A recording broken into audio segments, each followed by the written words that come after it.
racist police officer is patrolling a wealthy neighborhood when he spots a black man on a walk. The officer assumes the man must be up to no good and arrests him for no reason. Afterwards, the officer is informed that he arrested a high-ranking general in the United States Army. General Michael Adams strolled down one of these tree-lined streets, his footsteps soft on the pavement. Michael was tall, with a strong, athletic build that hinted at his years of service in the military. Despite his casual appearance, there was an air of authority about him, something in his posture and the way he carried himself. Michael had been in this neighborhood many times before, though not everyone knew it. He owned a house just a few blocks away, one that he'd purchased years ago as a quiet retreat from the demands of his career. This was where he came to think, to unwind, and to escape the rigors of his responsibilities. Today, he decided to take a walk, as he often did, enjoying the late afternoon sun and the quiet of the streets. The sun dipped lower, casting longer shadows, and Michael continued his walk,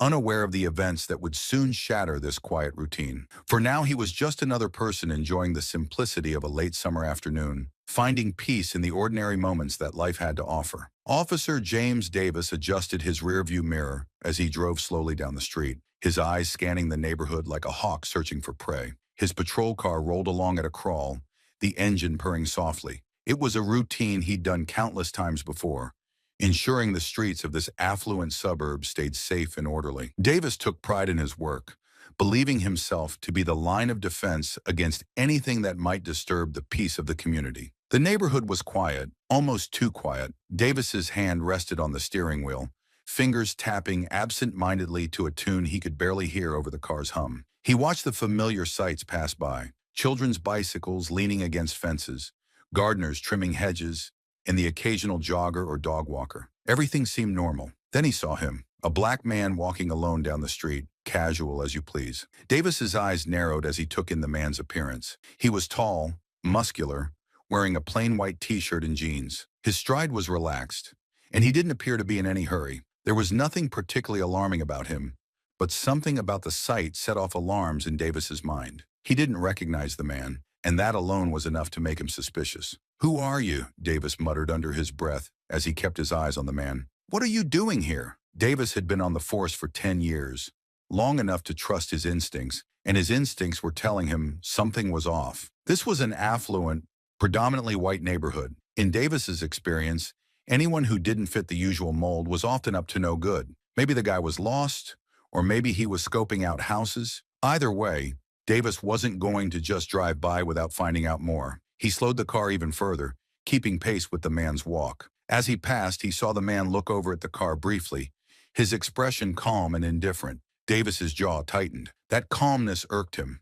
It was as if the man wasn't concerned about his presence at all, as if he belonged there. Davis didn't like it. He made a quick decision, pulling his patrol car over to the curb and parking. He stepped out, adjusting his belt and the radio clipped to his shoulder. The man continued walking, seemingly unaware of the officer's approach. Davis felt a flicker of annoyance. He raised his voice as he moved toward the man. "Hey, you there!" Davis called out. The man stopped and turned to face Davis. He looked directly at him, his eyes steady and unflinching. "Yes, officer. Is there a problem?" he asked. Davis didn't answer immediately. Instead, he took a moment to assess the man up close. The man's face was calm, his stance relaxed, as if he didn't see Davis as a threat. That only heightened Davis's suspicion. "What are you doing here?" Davis demanded, his tone sharp. "Just taking a walk," the man replied evenly. "Is that not allowed?" Davis frowned. He didn't like the man's tone, so calm and unbothered. It made him feel like he wasn't in control of the situation, and Davis liked being in control. He took a step closer, squaring his shoulders. "I'm going to need to see some ID," Davis said, his voice carrying authority. The man raised an eyebrow but didn't move. "Why? Am I being accused of something?" Davis's patience was wearing thin. "This is a private neighborhood. We don't usually see people like you around here. I have the right to question anyone who seems out of place." The man sighed softly, and Davis's annoyance grew. "I live nearby," the man said. "Just a few blocks over. I'm not doing anything wrong, officer.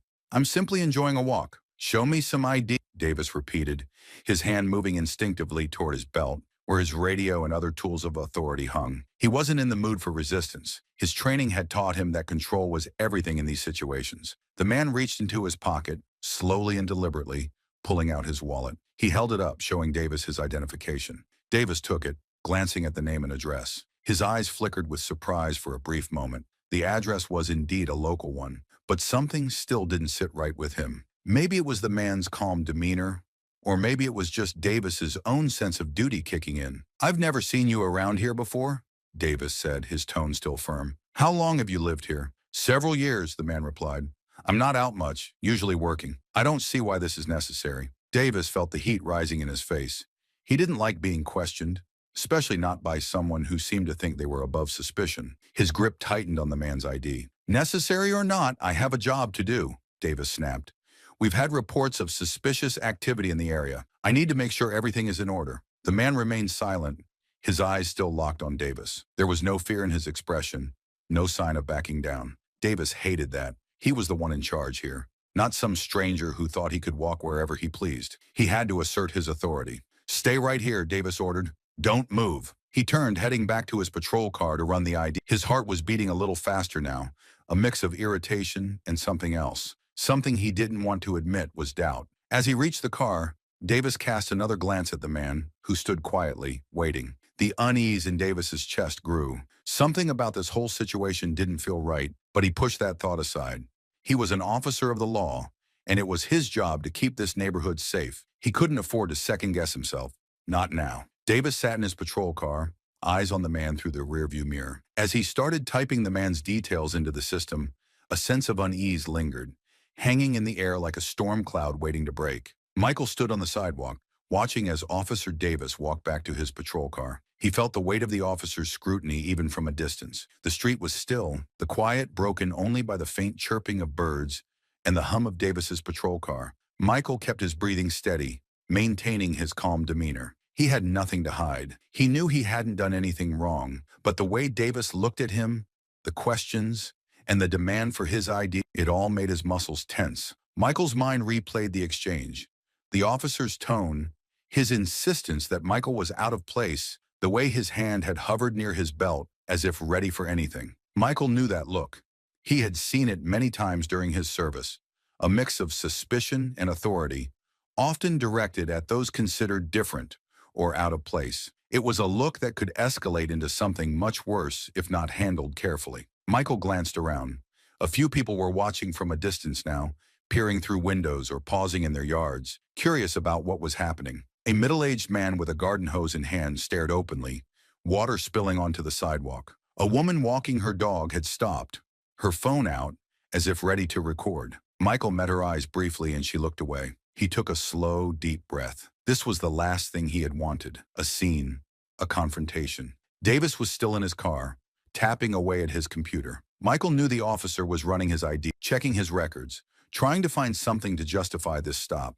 Michael had seen it before, the fishing for reasons when there weren't any to begin with. It didn't sit well with him, but he also knew reacting with anger wouldn't help. Patience, he reminded himself. Let it play out. Davis emerged from the patrol car, the ID still in his hand. His face was a mask of irritation. He walked back over to Michael, stopping just a foot away, standing a little taller, trying to assert dominance. "Your record's clean," Davis said, almost as if he was disappointed. "But that doesn't explain why you're here." "I already told you," Michael replied calmly. "I live here. I'm out for a walk. That's all." Davis's eyes narrowed. "And I told you, we've had reports of suspicious activity. It's my job to check things out." Michael kept his gaze steady. "I understand that, officer, but I'm not causing any trouble. I'm just walking." Davis's frustration was evident now. His face flushed slightly, a frown creasing his forehead. He glanced around, noticing the small audience they had attracted. He didn't like being challenged, especially not in front of others. Michael could sense the shift, the subtle edge creeping into the officer's stance. "Look," Davis said, his voice lowering, "we can do this the easy way, or we can do it the hard way. You tell me exactly what you're doing here, or I take you in for further questioning.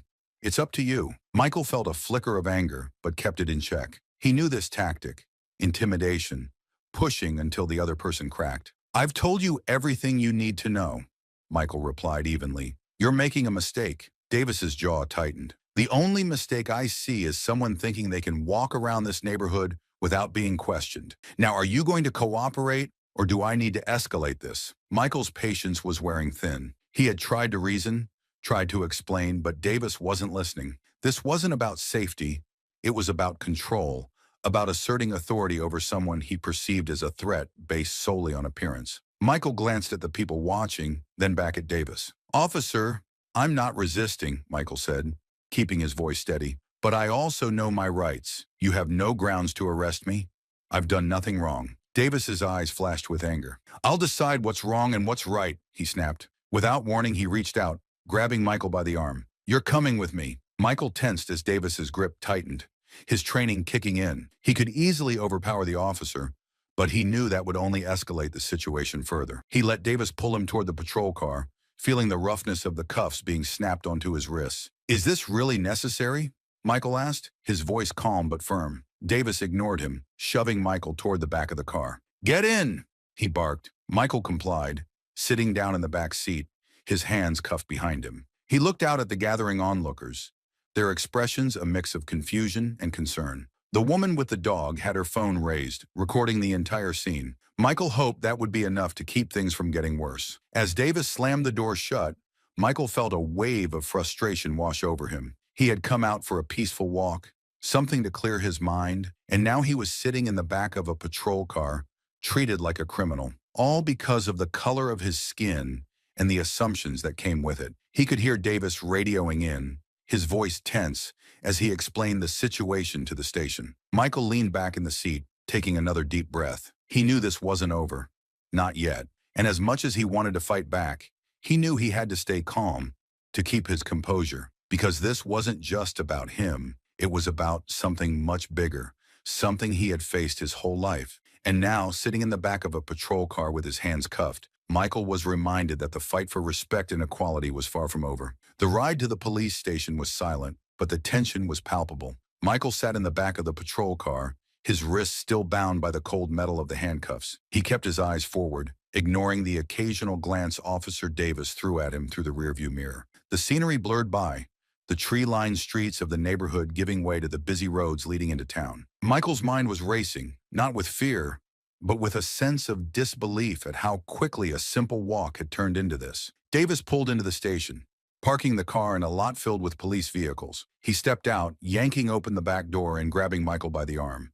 The station was buzzing with activity, officers moving in and out, talking on radios, carrying files. As Davis led Michael inside, a few officers glanced their way, curiosity flickering in their eyes. Davis ignored them, marching Michael down the hallway toward the holding area. Michael felt the eyes of the other officers on him, heard the murmur of whispers. It wasn't the first time he had been the subject of scrutiny, but it was the first time it had happened like this. On the wrong side of the law he had sworn to protect. Michael had spent his life upholding order, defending his country, and now he was being paraded through a police station like a common criminal. Davis pushed open a door to a small room, guiding Michael inside. It was a typical holding room, bare walls, a table, and 2 chairs. Davis motioned for Michael to sit. As Michael complied, Davis stood by the door, arms crossed, a self-satisfied look on his face. "You'll stay here until we get this sorted out," Davis said, his tone clipped. Michael met his gaze evenly. "What exactly are we sorting out, officer? You have my ID. You know where I live. What more do you need?" Davis's eyes hardened. "I need to know why you were in that neighborhood. Why you thought you could just walk around like you owned the place." Michael sighed, his frustration bubbling beneath the surface. "I wasn't doing anything wrong.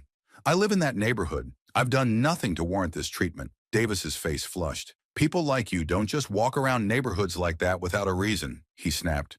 "You could have been casing houses, looking for an opportunity." Michael's eyes narrowed. "People like me?" he repeated.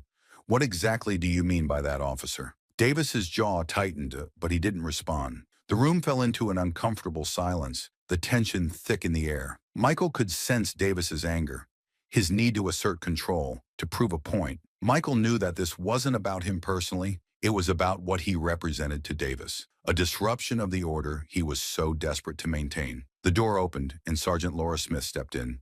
She was a tall woman with short brown hair, her expression one of professionalism mixed with concern. She glanced at Davis, then at Michael, her eyes assessing the situation. Michael recognized her type, calm, composed, a voice of reason in the middle of chaos. "What's going on here?" Sergeant Smith asked, her voice steady. Davis straightened. "Found him walking in the upscale neighborhood, acting suspicious. He refused to explain himself, so I brought him in." Smith looked at Michael, her gaze sharp but fair. Is that true? Michael nodded slightly. I was out for a walk. Officer Davis questioned me, and I provided my ID, explained that I lived nearby. That wasn't enough for him. Smith turned to Davis. And did you run his ID? Yes, Davis replied quickly. It came back clean, but you still brought him in? Smith interrupted, her tone firm. On what grounds? Davis hesitated, clearly uncomfortable under Smith's scrutiny. He was acting suspicious, he insisted. I was doing my job, keeping the neighborhood safe. Smith sighed, crossing her arms. This man is a high-ranking general in the United States Army, she said, her voice low but clear. You've brought him in without cause, in handcuffs no less. Do you understand the implications of this? Davis blinked, clearly taken aback. He glanced at Michael, then back at Smith. I didn't know, he stammered. Smith's eyes narrowed. It shouldn't matter who he is. Your job is to protect and serve, not to judge based on appearances. This is unacceptable, Davis. Release him immediately. Davis fumbled with the keys, stepping forward to unlock the cuffs. Michael's wrists were freed, and he rubbed them lightly, feeling the ache from the tight grip of the metal. He stood, towering over Davis but keeping his demeanor calm. Sergeant Smith, Michael said, his voice steady, thank you for your professionalism. But this isn't just about me. This is about how people like Officer Davis approach their duty. Smith nodded. I agree. We'll discuss this further, General Adams. Rest assured this incident will be handled appropriately. Michael looked at Davis, who still appeared stunned. I hope this is a wake-up call, Michael said quietly. Judging someone by their appearance can lead to mistakes, dangerous ones. Smith gestured toward the door. Let's take this to my office, she said. We need to address what happened here today. As they left the holding room, Michael walked alongside Smith, feeling the eyes of the other officers on him. He knew this wasn't over, but it was a start. Conversations needed to be had, changes needed to be made. And if this was the catalyst, then so be it. Back in Smith's office, Michael sat across from her as she began writing a report. Davis was left standing outside, his face a mix of confusion and embarrassment. Michael watched him through the glass window, thinking about the long road ahead. It wasn't just about one officer's actions. It was about the culture that allowed those actions to happen in the first place. Michael had spent his life fighting battles. This was another one, and he intended to see it through. The fight for respect, for equality, didn't end on the battlefield. It extended to every street, every neighborhood, in every interaction. Smith set down her pen, looking up at Michael. I'm sorry for what happened, she said. We'll make sure this doesn't go unnoticed. Michael nodded. It's not about apologies, Sergeant. It's about making sure this doesn't happen again. To anyone. Smith nodded in agreement. We'll start with Officer Davis, and then we'll look at the bigger picture. Change doesn't happen overnight, but it has to start somewhere. The small office of Sergeant Laura Smith was filled with an uneasy silence. Michael sat across from her, hands resting on his knees, his face calm but alert. Sergeant Smith had just finished taking down notes from Michael's account of the incident. Her pen lay on the desk, forgotten, as she considered what to do next. Outside, the murmur of the station's activities continued, but in here, the tension was almost palpable. Smith took a deep breath, breaking the silence. General Adams, she began, I want to assure you that what happened today is not how we operate. Officer Davis's actions were out of line. This kind of behavior isn't tolerated here. Michael nodded slightly, keeping his expression neutral. I appreciate that, Sergeant, but I've seen this sort of thing happen too many times. It's not about one officer. It's about the mindset that allows this to keep happening. Smith's eyes flickered with understanding. She had been in law enforcement long enough to know that Michael was right. It wasn't just about one incident. It was about the deeper issues that needed addressing. She had joined the force to make a difference, to uphold the law fairly, and incidents like this made her realize how far they still had to go. General Adams, Smith said carefully, if you're willing, I'd like to hear more about your perspective on this, your experience both today and in your career. It might help us understand how to prevent this from happening again. Michael leaned forward, his eyes meeting Smith's. Sergeant, I've spent my life in service. I've led troops, made decisions in combat, dealt with crises of all kinds, and I've faced prejudice, quiet and not so quiet, but today was different. I was treated like a criminal for doing nothing more than walking in my own neighborhood. I've fought for this country, and yet I'm seen as a threat because of how I look. Smith listened, her face serious. We're here to protect everyone, General. But you're right. Sometimes we let our own biases cloud our judgment. Davis, he's been a good officer, but this isn't the first time I've heard concerns about his behavior. Michael nodded. It's not just about punishing Davis. It's about making sure every officer understands that their duty is to protect, not to judge. This kind of racial profiling, it's dangerous. It breeds mistrust. And when the community can't trust its police, we've failed. Smith looked down at her notes. She had always prided herself on being fair, on treating people with respect, but she knew not everyone shared that approach. We'll be conducting an internal investigation, Smith said. Davis will be suspended pending the outcome. But more than that, we need to look at how we train our officers, how we engage with the community. Michael appreciated Smith's sincerity. She wasn't just saying the right things. She seemed committed to real change. Education and training are a start, Michael said, but it's also about accountability. Officers need to understand that there are consequences for actions like this, not just for the person being profiled, but for the entire community. Smith nodded. We're going to start by holding Davis accountable, and then we'll move forward with reviewing our training programs. We need to build trust, not just enforce laws. Just then, the door to Smith's office opened, and Officer Davis stood there, looking hesitant. Smith gestured for him to come in. Davis stepped inside, standing stiffly by the door, his eyes darting between Smith and Michael. Officer Davis, Smith began, her tone measured. General Adams has explained his side of what happened today. We've run his background, and as you now know, he's a high-ranking officer in the United States Army. Your actions were unprofessional and uncalled for. Davis shifted uncomfortably, the color rising in his face. I didn't know he was a general, Davis said, his voice defensive. I thought he was up to something. I was just doing my job. Smith's eyes narrowed slightly. Your job is to protect and serve everyone in this community, not to make assumptions based on appearance. You brought in a man without cause, treated him like a suspect, and violated his rights. That's not doing your job. That's failing at it. Davis opened his mouth as if to argue, but then closed it again.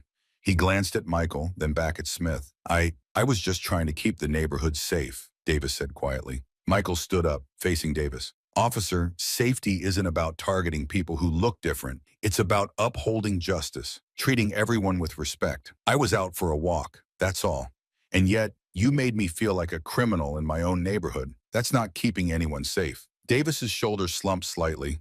He looked down, avoiding Michael's eyes. I'm sorry, he mumbled. I didn't mean for it to go this way. Michael watched him, the sincerity in Davis's apology seeming more out of fear than understanding. This isn't just about an apology, Michael said. It's about making sure this doesn't happen again, to anyone. Smith stood up, her posture firm. Officer Davis, you're suspended, effective immediately. There will be an investigation into your conduct, and depending on the outcome, further actions will be taken. Davis nodded, looking defeated. He turned and left the office without another word, the door closing behind him with a soft click. Smith watched him go, then turned back to Michael. We'll do better, she said. I'll make sure of it. Michael nodded. I believe you, Sergeant.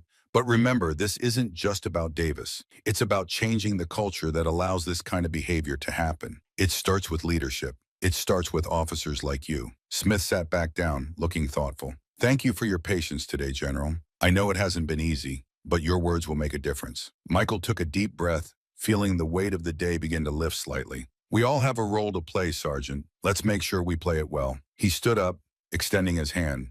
Smith shook it firmly, a silent agreement passing between them. As Michael left the office, he felt a sense of purpose. This incident, while unsettling, was a chance to spark change. It wasn't just about him. It was about making sure no one else had to go through what he did. Michael stepped out into the light, feeling a sense of resolve. There was a long road ahead, but at least now he wasn't walking it alone. The news of what had happened to General Michael Adams spread quickly through the police station and into the wider community. By the next day, whispers had turned into full-blown conversations. Officers huddled together in break rooms, talking in low voices, some glancing toward Officer Davis's empty desk. The air in the station was tense, charged with the knowledge that something significant had happened. Davis's suspension was more than just a disciplinary action. It was a signal that things were changing. Sergeant Laura Smith stood in front of the gathered officers at the morning briefing. Her expression was serious, her tone steady. As many of you know, Officer Davis has been suspended pending an internal investigation.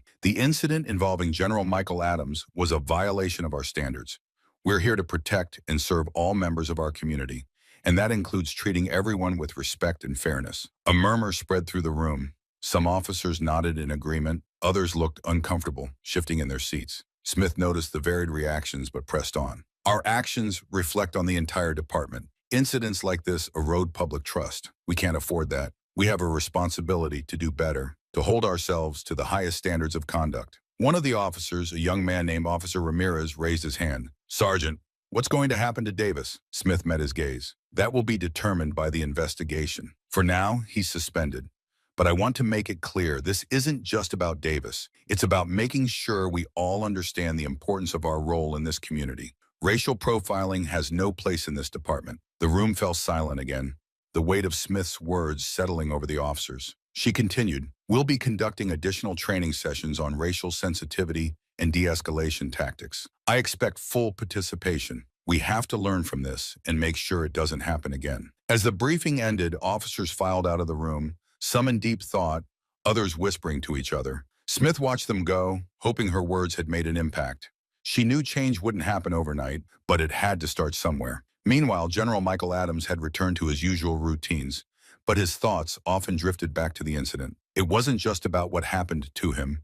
It was about the broader implications. Michael had received a call from Smith, informing him about the investigation and the steps being taken to address the issue. He appreciated her efforts, but knew that this was just the beginning. That afternoon, Michael received an invitation to meet with the community leaders and police department representatives. They wanted to discuss what had happened and how to move forward. Michael agreed, understanding the importance of these conversations. The meeting was held at a local community center, a large room filled with chairs arranged in a circle. Michael arrived to find a mix of faces: police officers, community leaders, local activists, and a few residents. Sergeant Smith was there, along with Officer Ramirez and others from the department. Michael recognized some of the community leaders, people he had worked with on various initiatives over the years. As the meeting began, the air was thick with anticipation. A community leader named Mrs. Turner, an older woman with a kind but firm demeanor, stood up to address the group. "Thank you all for coming," she began. "We're here today because of an incident that brought to light issues we can no longer ignore. General Adams, we appreciate your willingness to share your experience and to be a part of this conversation." Michael nodded, feeling the eyes of everyone in the room on him. He took a deep breath before speaking. "What happened to me was wrong," he said plainly. "But this isn't just about me. It's about how we ensure that everyone in our community feels safe, respected, and treated fairly. It's about accountability." An officer named Collins, sitting next to Smith, spoke up. "General, we want to do better. We're committed to making changes, but it's going to take time. What do you think we should focus on?" Michael appreciated the openness of the question. "Start with training," he replied, "not just on racial sensitivity, but on how to engage with the community. Officers need to understand that their role is to protect, not intimidate, and there needs to be clear consequences for those who cross the line." Mrs. Turner nodded in agreement. "Trust is key. Right now, there's a lot of mistrust, especially among minority communities. We need to see that the police are on our side, not against us." Sergeant Smith spoke next. "We're implementing new training protocols immediately, and we're reviewing our policies on stops and searches. It's not just about punishment, it's about education and prevention. We want to build a partnership with the community, not create division." A local activist named Jordan, who had been quietly listening, raised his hand. "It's good to hear that there's a commitment to change," and he said, "but we need transparency. We need to know that when issues arise, they're addressed openly, not swept under the rug." Michael agreed. Transparency and accountability are critical. This can't just be about words.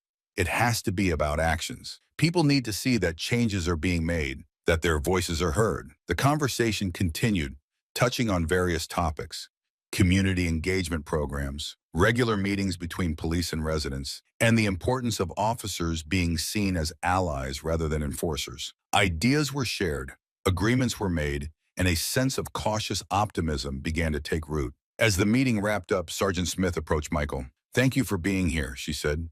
"Your input is invaluable. We have a long way to go, but I believe we can make a real difference." Michael shook her hand. "Change isn't easy, but it's necessary. I'm willing to work with you, with all of you, to make sure this community is a place where everyone feels safe." Smith nodded, a look of determination in her eyes. "We'll do it together." As Michael left the community center, he felt a sense of hope. The conversations had been honest and constructive. There was still much work to be done, but the seeds of change had been planted. Michael knew that real change would take time, patience, and a lot of effort, but he was ready to see it through for himself, for his community, and for everyone who believed in justice and equality. The road ahead was long, but for the first time in a while, Michael felt like they were headed in the right direction. The atmosphere in the police station was different now. Officer James Davis's suspension had sent a clear message, and the morning briefings, which once felt routine, had taken on a new seriousness. There was a new emphasis on professionalism, respect, and accountability. Officers attended mandatory training sessions on racial sensitivity and de-escalation tactics, sessions that sparked uncomfortable but necessary conversations. In one of these sessions, Officer Ramirez sat with his fellow officers, listening as an instructor from the community relations team explained the importance of recognizing implicit biases. Ramirez had been on the force for a few years and considered himself fair and just. But as he listened, he realized that he, too, had made snap judgments based on appearances without even knowing it. The session encouraged officers to reflect on their behavior and think about how their actions could impact others. After the training, Ramirez caught up with Sergeant Laura Smith in the hallway. She had been organizing these sessions, pushing for real change within the department. He could see the determination in her eyes, but also the weariness. It wasn't easy, changing a culture that had been ingrained for years. "Sergeant," Ramirez began, walking alongside her, "these training sessions, they're opening a lot of eyes.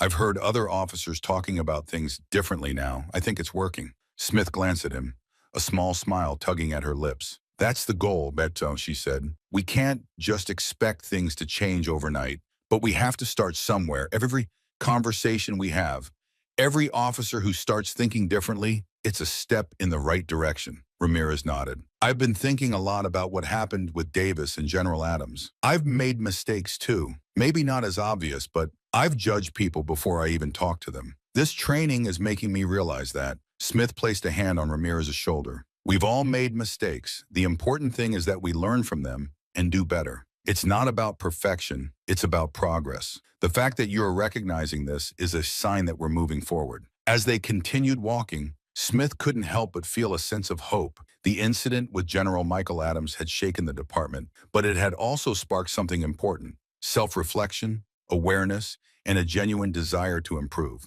She knew there would still be resistance, officers who believed that nothing needed to change, but she also knew that many were starting to understand why this mattered. Meanwhile, Michael Adams was experiencing the ripple effects of his ordeal. He received calls and messages from neighbors, some expressing support, others apologizing for not intervening when they saw him being arrested. Michael appreciated the outreach, understanding that his experience had opened many eyes, not just within the police department. One afternoon, Michael was invited to speak at a community forum organized by the local neighborhood association. The forum aimed to foster dialogue between residents and law enforcement to rebuild trust and address concerns. Michael agreed, recognizing the importance of these conversations. The community center was packed that evening.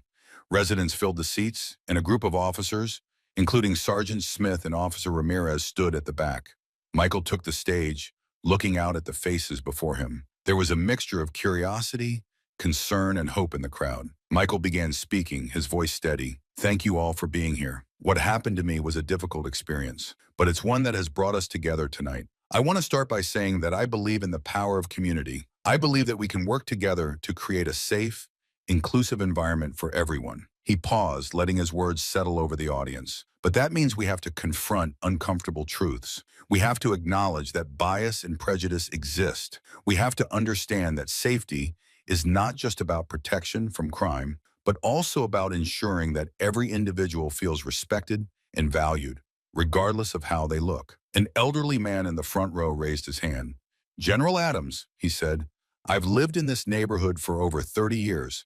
I've seen it change, but I never thought something like this could happen here. How can we make sure it doesn't happen again?" Michael nodded. "It starts with awareness," he replied. "Awareness of our own biases, awareness of how our actions affect others. The police department is implementing new training, but it's not just about the officers. It's about all of us. We need to hold each other accountable. If we see something that isn't right, we need to speak up. It's about building trust through action." Another hand went up, this time a young woman in the back. "What can we do as residents? How can we help?" "Get involved," Michael said. "Attend these forums.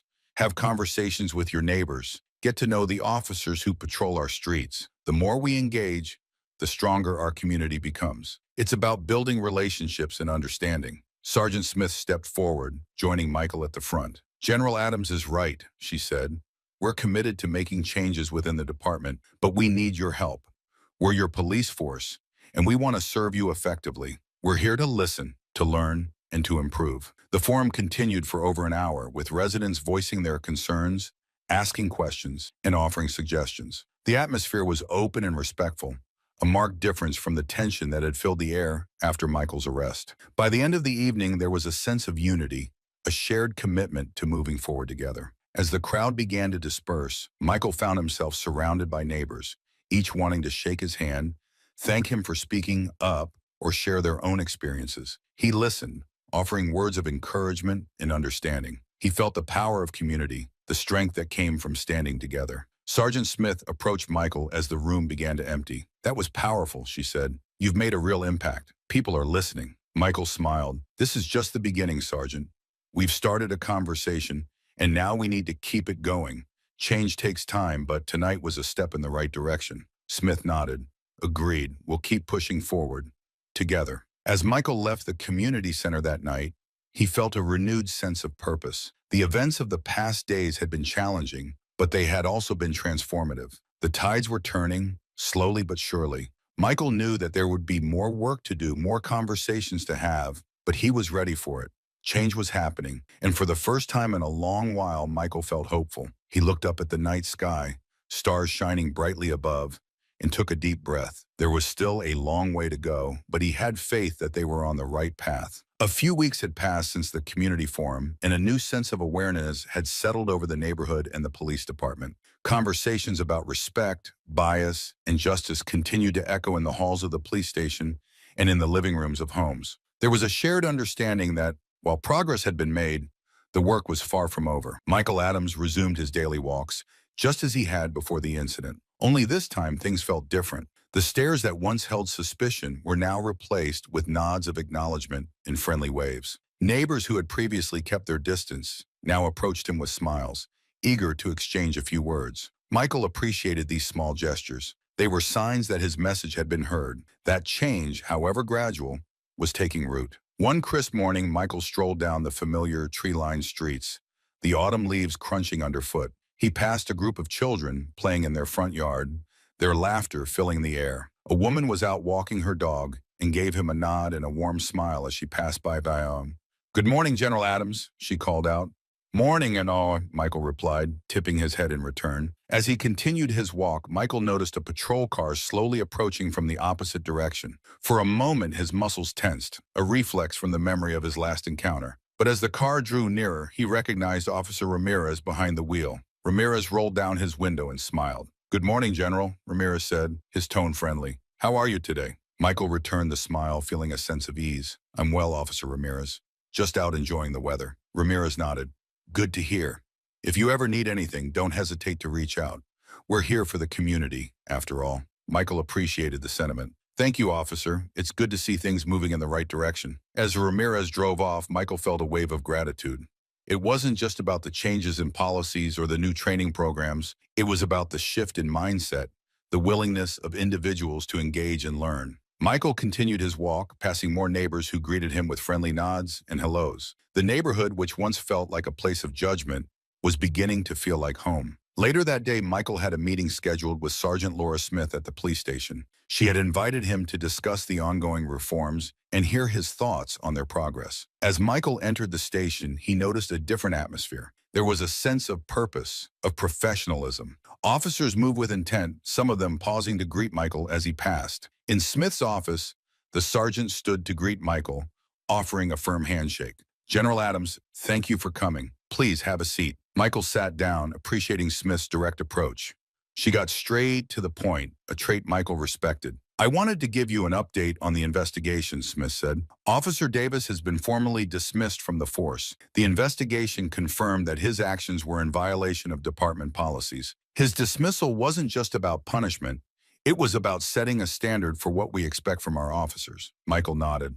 "I think that was the right decision. Davis's behavior was unacceptable, and his actions undermined the trust between the police and the community." Smith sighed, looking thoughtful. "It's not an easy thing, letting someone go, but we need officers who are committed to fairness and justice. We've implemented new training protocols, and we're focusing on community engagement. Officers are now required to attend monthly workshops on de-escalation and cultural awareness. We're also organizing regular community meetings to maintain open lines of communication." Michael was pleased to hear this. These are important steps, Sergeant. I've noticed the difference already. The way the officers are interacting with the community, it's changed. People feel heard. Smith smiled. We've received positive feedback. The community feels more connected, more willing to engage with us. It's encouraging to see how a little change in attitude can make a big difference. Michael leaned forward, his voice serious. But we can't stop here. We need to keep this momentum going.